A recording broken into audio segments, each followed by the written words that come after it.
बिस्मिल्लाहिर्रहमानिर्रहीम। Voice of justice के forum पे मैं हूं सईद ज़फ़र एडवोकेट। हमारा मोटिव है, हमारा जो तरीक़ेकार है, हमारा जो वॉइस ऑफ जस्टिस का मंशूर है कि जो आम पब्लिक है उसको भी कानून की जो इल्म है उससे रोशनास करवाना, और उसमें हम कोशिश कर रहे हैं मुख्तलिफ़ किस्म की छोटी छोटी वीडियोज़ बना के जो पब्लिक एट लार्ज है उसको कानून से मुतल्लक रोशनास कर रहे हैं और आगाही दे रहे हैं। आज बात करेंगे, आज बहुत अहम मामला लाहौर हाई कोर्ट में डिस्कस हुआ।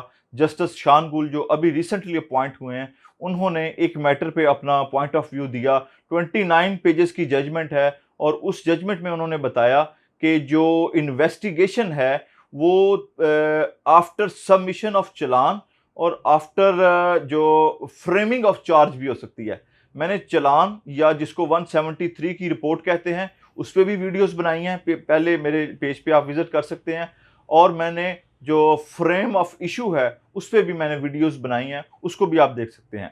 तो इसमें मैं ब्रीक सी छोटी छोटी सी बात जो है वो आपको बता देता हूँ व्यूअर्स कि कानून में इन्वेस्टिगेशन से मुराद ये होती है कि जब कोई वाकया, कोई ऑफेंस कमिट हो जाता है तो जो कलेक्शन ऑफ एविडेंस होती है वो इन्वेस्टिगेटिंग एजेंसी ने करनी होती है, खा वो पुलिस हो, एफआई हो, नैब हो, सीआईए हो या एंटी करप्शन हो।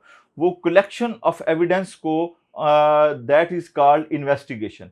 इस पे अमूमी तौर पे जो आईए होता है, जिसको इन्वेस्टिगेटिंग ऑफिसर या तफ्तीशी ऑफिसर कहते हैं, वो अपनी राय देता है कि इन शवाहद की बिना पे ये बंदा गुनाहगार तस्वर किया जाता है या मैं इसको, मेरी तफ्तीश इसको गुनाहगार या बेगुनाह समझती है।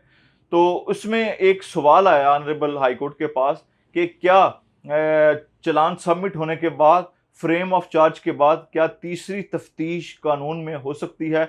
तो इसका जवाब है व्यूअर्स, बिल्कुल हो सकती है।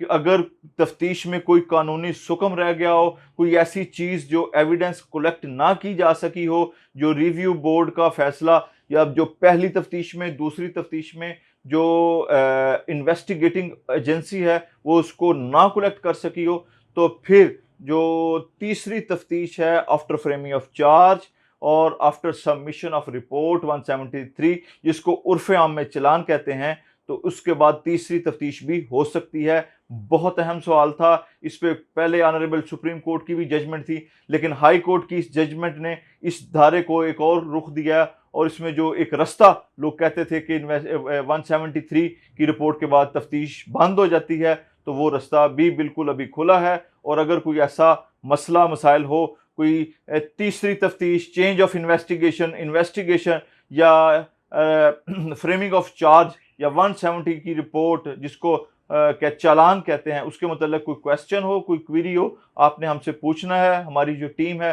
वो आपको विद इन 24 आवर रिप्लाई करेगी और इंशाल्लाह ताला अगर आपका कोई मैटर है तो हम उसको सॉल्व करने की पूरी कोशिश करेंगे। हमारी वीडियो को लाइक कीजिएगा, शेयर कीजिएगा। Thank you. अल्लाह हाफिज़।